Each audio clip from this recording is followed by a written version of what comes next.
All right, collectors, thanks for joining me today. We are going to review General Clayton Hawk Abernathy from the G.I. Joe Classified line, 6-inch 1/12 scale. So, I picked this figure up, well, because I had it as a kid, and gosh, it's the G.I. Joe Classified line, right? Right now, it's my bread and butter. It's what brings me joy in collecting. You know, one of the, well, you know what? Let's talk about the packaging first, and then I'll talk a little bit about some more about what this figure means to me, and anyways, why I picked it up. Some more background into that. Looks, the box looks great. Looks like every other box we've been getting so far. Hopefully, we go back to the window at some point. You got General Hawk in there leading from the front. Looks like, as leaders should do. Yeah, I want to see, George Washington used to lead a bit from the front lines. I'd like to see, one of our presidents try to lead like Washington now. But that's neither here nor there. Anyway, he's a general. He's leading from the front there. He's got the battles and explosions going off in the back. He's inspiring his men to take the fight to the enemy. So, outstanding, picture there. Nice little digital render there. That looks like Sergeant Slaughter's vehicle back there. That'd be amazing if we got that. And then that looks like, I forgot what that one was called, but it was like a trike, and it split open, and then you had two pods where Vipers would sit. I don't remember what it was called, but I used to like that one. And man, wouldn't it be something if we got something that resembled that G.I. Joe headquarters as a base? Holy moly, that'd be amazing. Something maybe on scale with the Cat Slayer. I'd buy that for $1. So anyways, looking at this figure, looking at the box, looks great. I love the little designs on it. It looks like G.I. Joe headquarters. Cobra's about to put a pounding on the Joes, but General's out there, rallying the troops. That's what he comes with. He's got a few weapons there. Some concept art there on the side. Number 103 in the line. Yeah, I picked this up from Target, actually. I asked the lady in the back if she would be kind enough to go back there. I asked nicely. I asked cordially if she would look back there to see if she had this particular figure. She said she did, and she'd go get me one, and I was highly satisfied. But again, it's really about how you speak to how you treat other people. It's just people. Just treat people kind, and you'll more than likely be treated well in return. So that's what you get on the back. 6'3" inches. He's on the taller side of the Joes. So that's what you got there. Close up of his face, what he's supposed to look like, and Yo Joe patch on the side. All right. And a blow up there, or a closer blown up shot of the concept art. Looks great. I'm keeping this box. No, I'm not keeping that box. Box is trash. All right. General Abernathy. Mr. Hawk. So what I was going to tell you guys earlier, and I've gotten over this a long time ago. If you guys don't know his background, General Abernathy here, or Hawk, came to us from West Point. Originally, I was going to start my career at West Point, my military career. Problem with that is, in order to get to West Point, and I felt some kind of way about this for many years until I just got over it. It is what it is. Maybe one day it'll change, but I don't know. And the reason I have a little bit of I don't like, I wish I didn't know this part about him, but whatever, it is what it is. And I've met some great, what do they call them? Ring knockers, West Point graduates. I've met a few, and they've been good people. So, but anyways, when I applied to be at West Point, I met all the physical qualifications. I met all the academic qualifications. I'd met all the volunteer qualifications. But what I didn't have is an influential family, or a family with money, or a family with connections to the government, or senators, or congressmen, or a president. And since I was the first of my family to ever try to serve in the military, I didn't have any service-related nominations either. So that, there are some exemptions there that you could do for active duty or specific veterans, children that you can nominate to get in. So if you don't have those things, you can meet all of the metrics, all of the smartiness, all of the intelligence, all of that. But if you don't have an influential family to go knock on the door of a senator, or go to lubricate some dollars for a senator, or ask some favors in trade for something else, or have a military person that you know of to stand up for you and say something, you don't get bupkis. You don't get to go to West Point Academy. Doesn't matter how good you are. America doesn't care. Well, I'm not going to say America, but West Point doesn't give a damn. But here's the other thing. To its credit, the Army doesn't just take officers from West Point. They also recruit from. There's two other ways to become an officer, right? You can become an officer through ROTC, which is several college programs are out there that produce officers for the Army, and there's also Officer Candidate School, which also produces officers. And the interesting part about it is that they each produce about the same amount of officers for the Army. Last time I checked, it's something around 1,200 a piece or something to that effect. Part that bothers me, though, is 33% of those officers got through by greasing some wheels. And that irks me to this day. I'm over it, but it still kind of bothers me, and not to the point where I'm going to argue with anybody about it. Because, again, the people I've met from West Point have been great individuals. But I don't appreciate the mechanism there for it. I would think that if the United States wanted only the best candidates to get to the West Point Academy, that maybe they would use only metrics behind that, right? And say, hey, here are the slots available for you guys to try out. We're going to have a place in each state where you can give it a shot.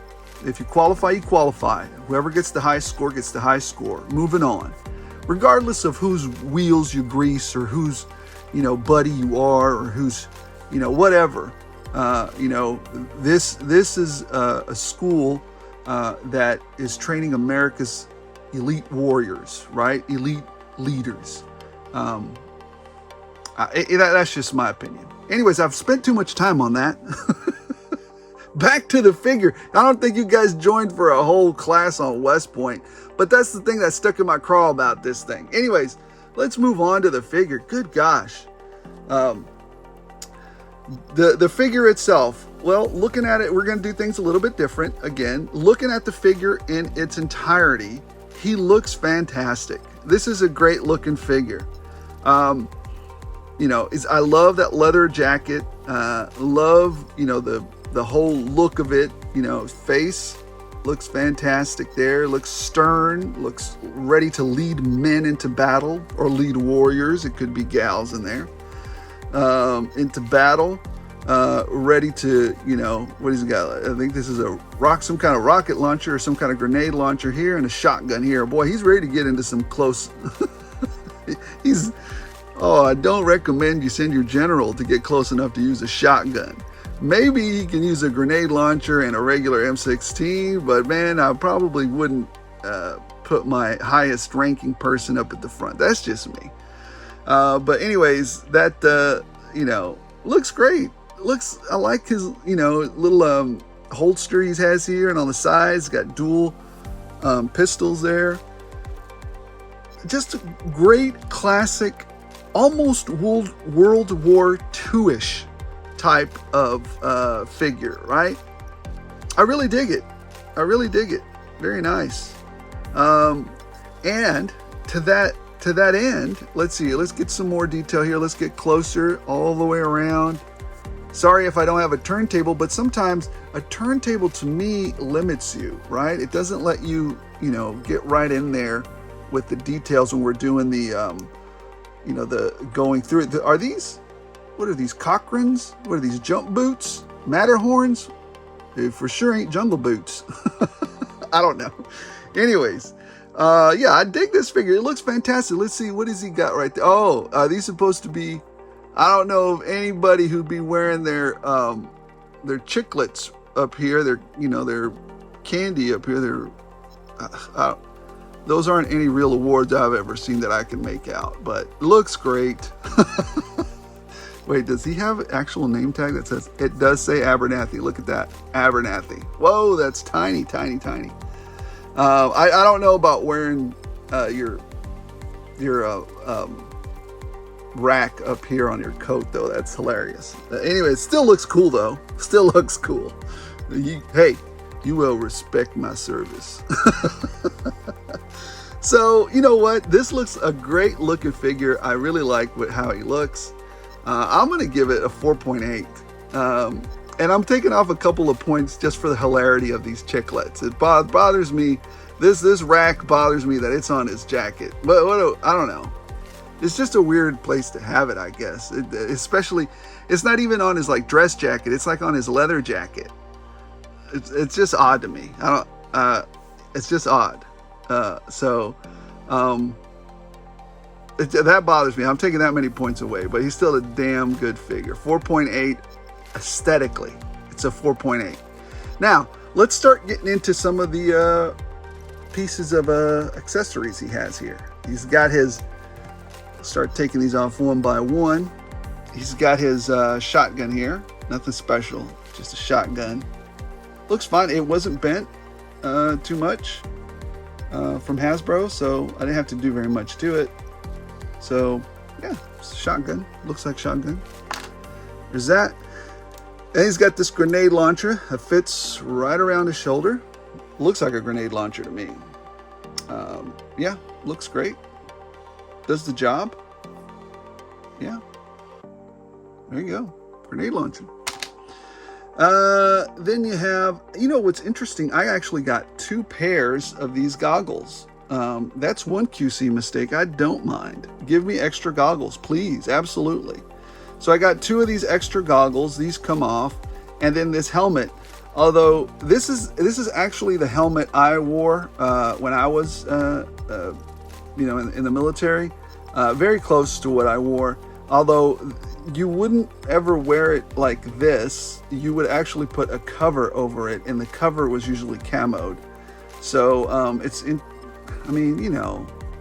just some of these details just don't make it through. And again, it's G.I. Joe. It's okay. It's all right. It won't, cool sculpt. Very, very close to what we wore. He has his holster here. Let's pull out what he's got there. This looks like, what is this? 9mm.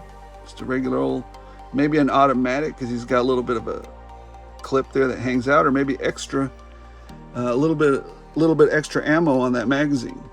Got like 4 or 5 more extra rounds. And then he's got this monstrosity on the side.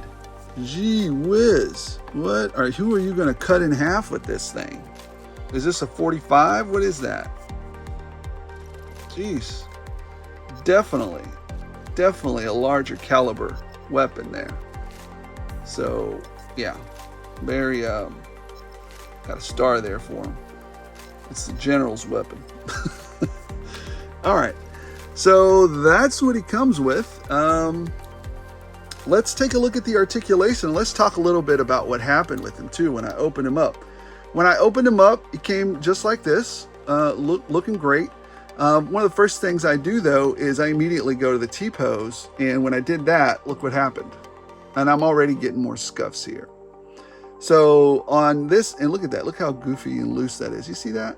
That's weird. Anyways, first thing I had to do in order to get him to do a T-pose with this arm is push in on the push in from here and then take it up to have him skip that part that sticks out. And he can do a really nice T-pose there. So let's start with the head though. Let's just get going with the head. You can look up that far, look down that far. Nothing new there, and pretty good range of motion. So very nice. I like the bits of mature hair that he has there. You know, the white there in his hair. That's, hey, he's been through some stuff. Side to side on his head, can look up and down really great, left and right, no problem there. Easy, easy.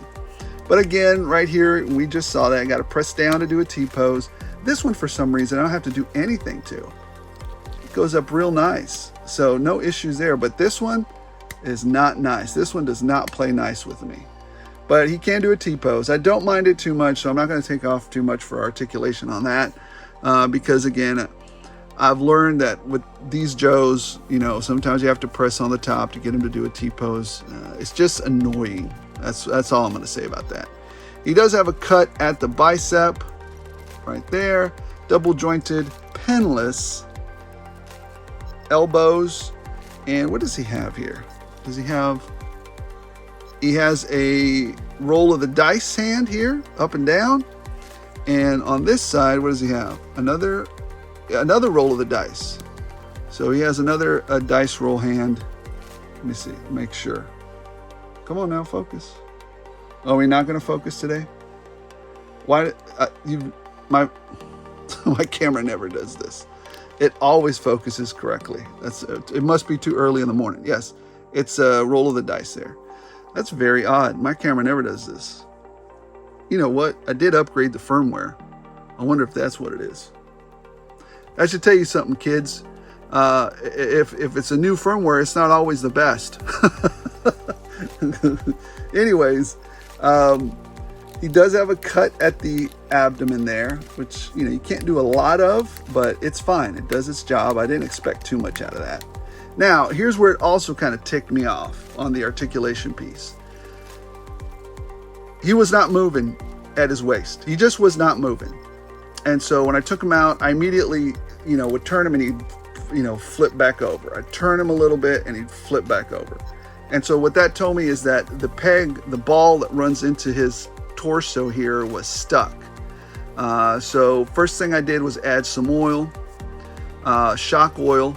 Basically, I took him apart. I took his legs off, heated it up, took his legs off, took his pants off, took this diaper off, and then put some oil in between the thing that runs between these two, the waist and the torso, because it's easier to get to that way.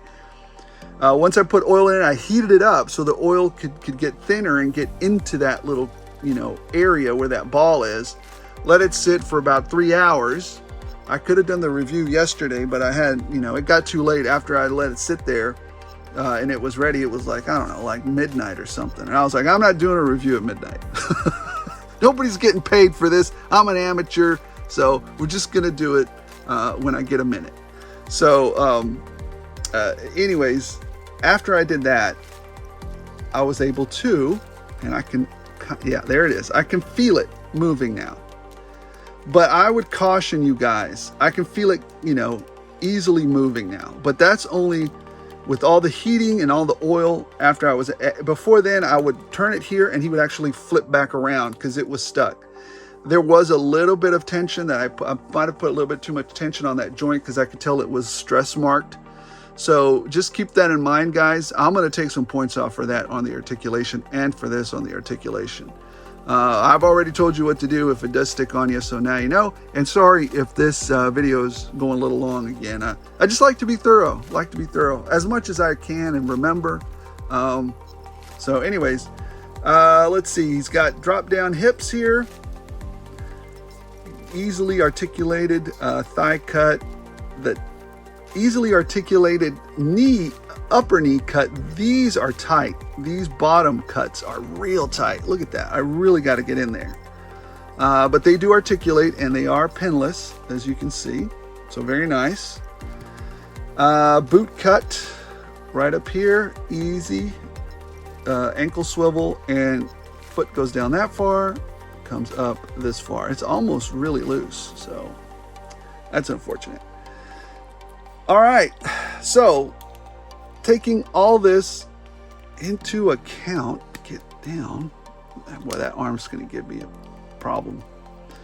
And this arm's like butter. This was like butter, and this was a pain. Look at that. Ugh.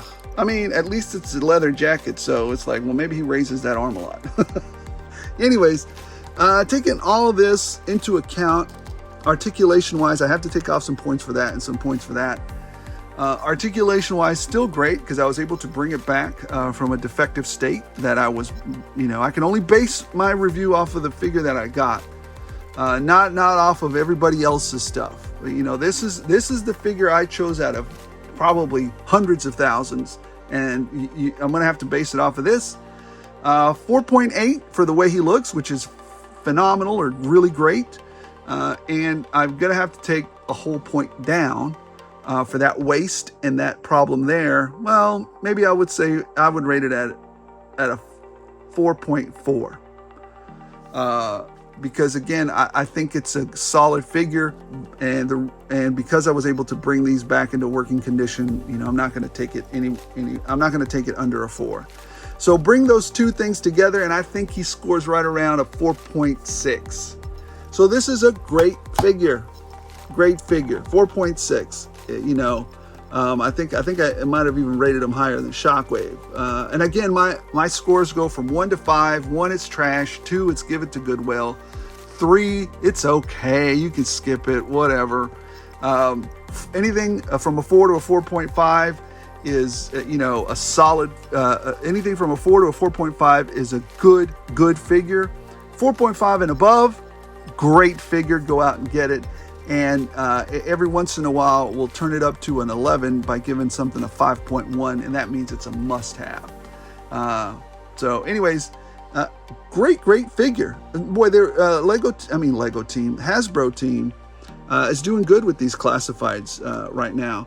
I just wish they'd get their QC act together. I don't like spending hours fixing something. I don't like it. Anyways, it seems to be par for the course, though. It just seems to be what it is. Should we accept it? I'm not ever going to be okay with it. I don't like fixing things that are supposed to work right out of the box. It just kind of, it rubs me the wrong way. It's just toys. It's just toys. Yeah, but it's still annoying because I paid money for this toy, and it's a product that if you're going to sell, you should probably put some thought into it, right? Don't you? Let me ask you guys, when you guys do your work, if you just do, it's good enough, is that okay for the customer? If you're fixing cars or if you're putting a new tire on a car and you kind of get it balanced, is that good enough? A person's driving down the road, wheel all doing this. No, you want to take pride in your work. So Hasbro, take some pride in your work. Even if it's a toy, it's still your job, and it's what you use to support your family and to get a paycheck. So do your job, Hasbro. Get it right. It's just toys. Here we go. He's about the same. Destro is just a little bit taller, or they're about the same. About the same. But then again, they're supposed to be, right? Because I think he said he was a 6'3", and that's pretty tall. Here we have Daredevil. Let's see Daredevil. About the same height, a little bit. Back to back. And let's have my best Black Widow up here. She is definitely shorter than him. There you go. Who else can we have? I just want to. Well, we always do our the Night Trooper. Even with the helmet, the poor Night Trooper's not as tall. All right. So ultimately, yeah, guys, I really like this figure. Do I recommend it? Yeah. Go out and get them. Just be careful with that joint. Be careful with that midsection joint. Spend a few hours fixing it. You'll be fine. hopefully you don't get that problem. Hopefully mine was a fluke. I don't know. We'll see. Guys, thanks so much for watching. If you haven't heard it yet, have a wonderful Thanksgiving. I'm filming this in the very early hours of Thanksgiving. I'm thankful. Number one, I'm thankful for my family and the time I get to spend with them. That's what I'm thankful for. I'm thankful for living in the greatest nation on earth, and I'm thankful for all that I've been afforded to in this life. So ultimately, I can't really complain about too much. It's just toys. So, wait, there you go. This light turned off. So weird. But anyways, guys, thanks for watching. I appreciate everybody subscribing. I appreciate everyone joining me on the ride here on this channel. It's fantastic. It's fun. I never imagined we'd get here. Let's get to 1,000. Why the heck not? Let's keep going. Let's put some good vibes out there and have a channel that's about, fun. It's just fun. And remember, if you're feeling kind of blue, maybe kind of, roughed up, the world kind of treated you a certain way, and you're in this hobby, maybe go grab a toy, crack it open, put a smile on your face, and, forget about the world for a little while. Have some fun. Put a smile on your face. Thanks so much for watching, everybody. Don't forget to like, don't forget to subscribe, and as always, as long as you guys keep watching, I'll keep rolling these out.